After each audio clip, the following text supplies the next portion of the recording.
ആകാശവാണി. പ്രധാനമന്ത്രി നരേന്ദ്രമോദിയുടെ പ്രതിമാസ റേഡിയോ പ്രഭാഷണ പരിപാടിയായ മൻ കി ബാത്തിന്റെ 122 പതിപ്പിനെ ആസ്പദമാക്കി തിരുവനന്തപുരം പ്രാദേശിക വാർത്താ വിഭാഗം തയ്യാറാക്കിയ പ്രത്യേക പരിപാടി. ഭീകരതയ്ക്കെതിരെ രാജ്യം മുഴുവൻ ഒന്നിച്ചിരിക്കുന്നതായും ഓരോ ഭാരതീയനും ഭീകരത അവസാനിപ്പിക്കാൻ ദൃഢനിശ്ചയമെടുത്തിരിക്കുന്നതായും പറഞ്ഞുകൊണ്ട് ഇന്നത്തെ മൻ കി ബാത്ത് ആരംഭിച്ച പ്രധാനമന്ത്രി നരേന്ദ്രമോദി ഭീകരതയ്ക്കെതിരായ ലോകമെമ്പാടുമുള്ള പോരാട്ടത്തിന് ഓപ്പറേഷൻ സിന്ദൂർ ഒരു പുതിയ ആത്മവിശ്വാസവും ആവേശവും നൽകിയിട്ടുണ്ടെന്ന് അറിയിച്ചു. ഓപ്പറേഷൻ സിന്ദൂർ കേവലം ഒരു സൈനിക ദൌത്യമല്ലെന്നും നമ്മുടെ ദൃഢനിശ്ചയത്തിന്റെയും ധൈര്യത്തിന്റെയും മാറുന്ന ഭാരതത്തിന്റെയും ചിത്രമാണെന്നും പ്രധാനമന്ത്രി അഭിപ്രായപ്പെട്ടു.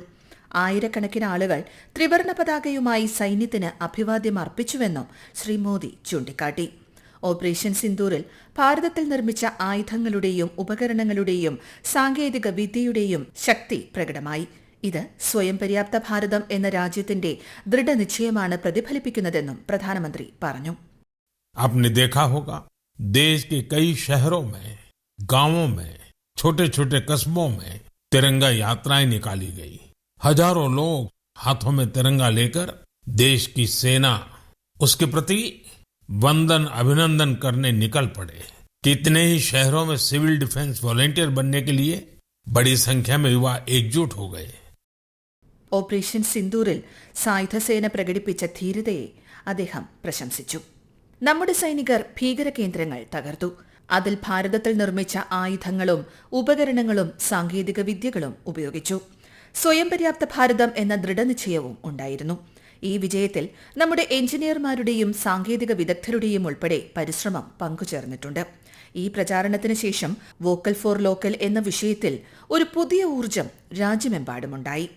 ആത്മനിർഭർ ഭാരത് സാമ്പത്തിക സ്വയം പര്യാപ്തത മാത്രമല്ല, മറിച്ച് രാഷ്ട്രനിർമ്മാണത്തിലെ പങ്കാളിത്തമാണെന്ന് പ്രധാനമന്ത്രി അഭിപ്രായപ്പെട്ടു.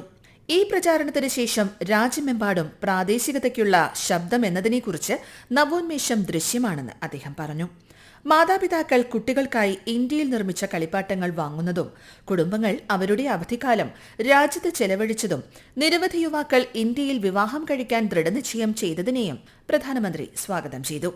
രാജ്യത്ത് നിർമ്മിച്ച ഉൽപ്പന്നങ്ങൾക്ക് മുൻഗണന നൽകണമെന്ന് അദ്ദേഹം എല്ലാവരോടും അഭ്യർത്ഥിച്ചു. പൊതുജന പങ്കാളിത്തമാണ് ഇന്ത്യയുടെ യഥാർത്ഥ ശക്തിയെന്ന് അദ്ദേഹം പറഞ്ഞു.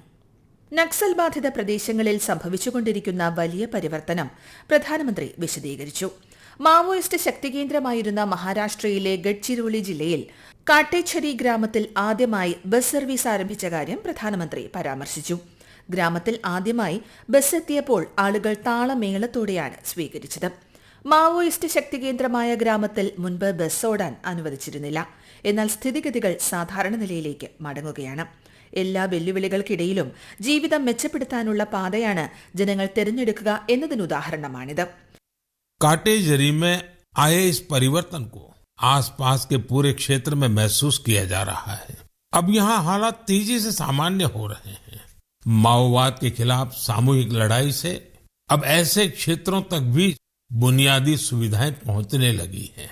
गांव के लोगों का कहना है कि बस के आने से उन लोगों का जीवन बहुत आसान हो जाएगा.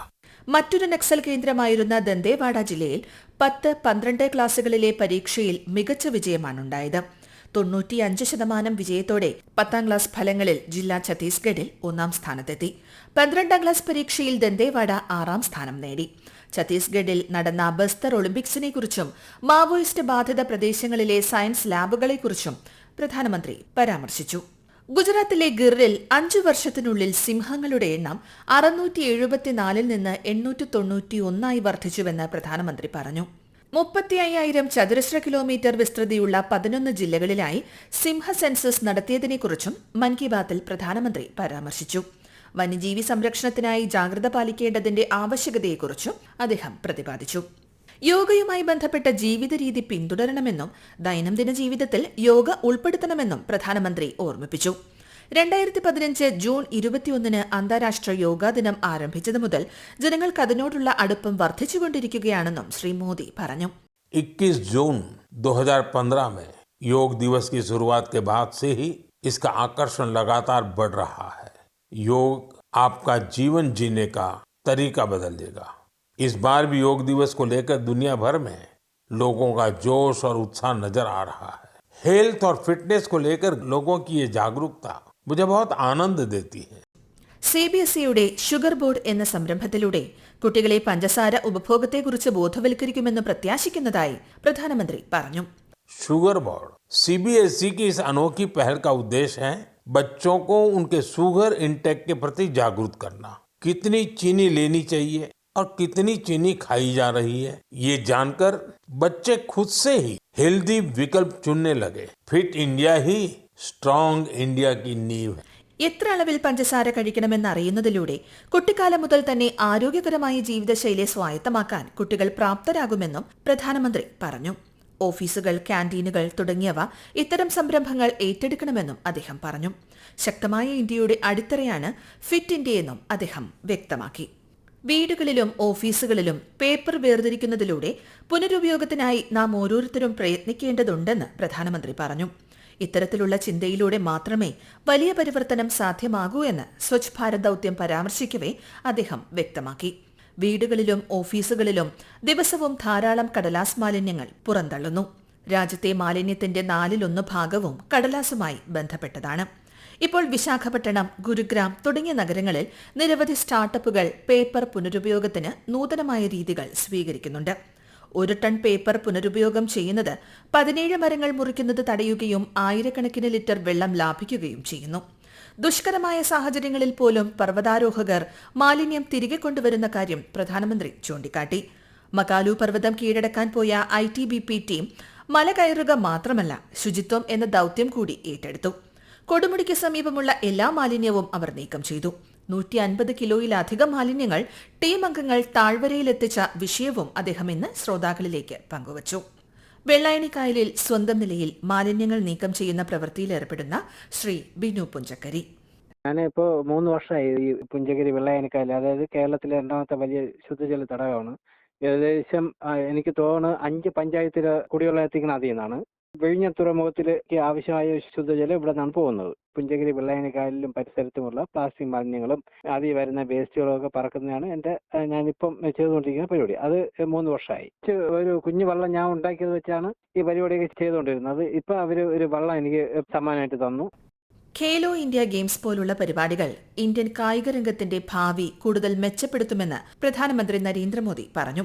ബീഹാറിലെ 5 നഗരങ്ങളിലായി നടന്ന ഇത്തവണത്തെ ഖേലോ ഇന്ത്യ ഗെയിംസ് വൻ വിജയമായിരുന്നുവെന്ന് അദ്ദേഹം പറഞ്ഞു. കഴിഞ്ഞ 11 വർഷത്തിനിടെ ഇന്ത്യയിൽ തേനീച്ച വളർത്തലിൽ മധുര വിപ്ലവം നടന്നിട്ടുണ്ടെന്ന് ലോക തേനീച്ച ദിനാഘോഷത്തെക്കുറിച്ച് പരാമർശിച്ച് പ്രധാനമന്ത്രി അറിയിച്ചു. തേൻ ഉൽപാദനത്തിലും കയറ്റുമതിയിലും ഇന്ത്യ ലോകത്തിലെ മുൻനിര രാജ്യങ്ങളിലൊന്നായി മാറിയതായും അദ്ദേഹം ചൂണ്ടിക്കാട്ടി. ഛത്തീസ്ഗഡിലെ കൊറിയ ജില്ലയെ ഇതിനുദാഹരണമായി പ്രധാനമന്ത്രി എടുത്തു പറഞ്ഞു. തേനീച്ചകളുടെ സംരക്ഷണം പരിസ്ഥിതി സംരക്ഷണത്തോടൊപ്പം രാജ്യത്തിന്റെ കൃഷിയുടെയും ഭാവി തലമുറയുടെയും സംരക്ഷണവുമാണെന്ന് പ്രധാനമന്ത്രി അറിയിച്ചു. എറണാകുളം ജില്ലയിലെ പുത്തൻകുരിശിന് സമീപം കുറിഞ്ഞി എന്ന സ്ഥലത്ത് നിന്നുള്ള തേനീച്ച കർഷകനായ ശ്രീ പൌലോസ് KV. ഞാൻ ഇപ്പോൾ 2 മെയിൻ കൃഷി ചെയ്യുന്നുണ്ട്. ചെറുതേനീച്ച കൃഷി ഞാൻ തുടങ്ങിയിട്ട് ഏതാണ്ട് 32 വർഷം കഴിഞ്ഞു. വൻതേന്റെ കൃഷി ഞാനൊരു 14 വർഷമായിട്ട് ചെയ്യുന്നുണ്ട്. ചെറുതേൻ എനിക്ക് ഏതാണ്ട് 180ഓളം കോളനികൾ ഇപ്പോൾ ഉണ്ട്. വൻതേന് 70ഓളം കോളനിയുണ്ട്. വൻതേന് 700-750 കിലോ തേന് എനിക്ക് ആവറേജ് കിട്ടുന്നുണ്ട്. അതിന് എനിക്ക് ആവറേജ് ഒരു വർഷം ഒരു 60-70 കിലോ ചെറുതേൻ കിട്ടുന്നുണ്ട്. ഇപ്പോൾ തേനിന്റെ അളവിൽ മാത്രമല്ല, അതിന്റെ പരിശുദ്ധിയിലും പഠനം നടക്കുന്നു. ചില സ്റ്റാർട്ടപ്പുകൾ ഇപ്പോൾ AI, ഡിജിറ്റൽ സാങ്കേതിക വിദ്യ എന്നിവ ഉപയോഗിച്ച് തേനിന്റെ ഗുണനിലവാരം സാക്ഷ്യപ്പെടുത്തുന്നുണ്ട്. അടുത്ത തവണ തേൻ വാങ്ങുമ്പോൾ ഒരു പ്രാദേശിക കർഷകനിൽ നിന്നോ ഒരു വനിതാ സംരംഭകയിൽ നിന്നോ തേൻ വാങ്ങാൻ ശ്രമിക്കണമെന്നും പ്രധാനമന്ത്രി ഓർമ്മിപ്പിച്ചു. കാരണം അതിൽ ഓരോ തുള്ളിയിലും രുചി മാത്രമല്ല, ഭാരതത്തിന്റെ കഠിനാധ്വാനവും പ്രതീക്ഷയും കൂടിക്കലർന്നിരിക്കുന്നതായി അദ്ദേഹം പറഞ്ഞു. അടുത്ത അധ്യായത്തിൽ പുതിയ വിഷയങ്ങളും നേട്ടങ്ങളും ചർച്ച ചെയ്യാമെന്ന് പറഞ്ഞുകൊണ്ടാണ് പ്രധാനമന്ത്രി മൻ കി ബാത്തിന്റെ ഈ ലക്കം അവസാനിപ്പിച്ചത്. നിങ്ങൾ കേട്ടത് പ്രധാനമന്ത്രി നരേന്ദ്രമോദിയുടെ പ്രതിമാസ റേഡിയോ പ്രഭാഷണ പരിപാടിയായ മൻ കി ബാത്തിന്റെ 122ാം പതിപ്പിനെ ആസ്പദമാക്കി തിരുവനന്തപുരം പ്രാദേശിക വാർത്താ വിഭാഗം തയ്യാറാക്കിയ പ്രത്യേക പരിപാടി. ഏകോപനം മയൂഷ AM. തയ്യാറാക്കി അവതരിപ്പിച്ചത് ലക്ഷ്മി ശ്രീ വിജയ.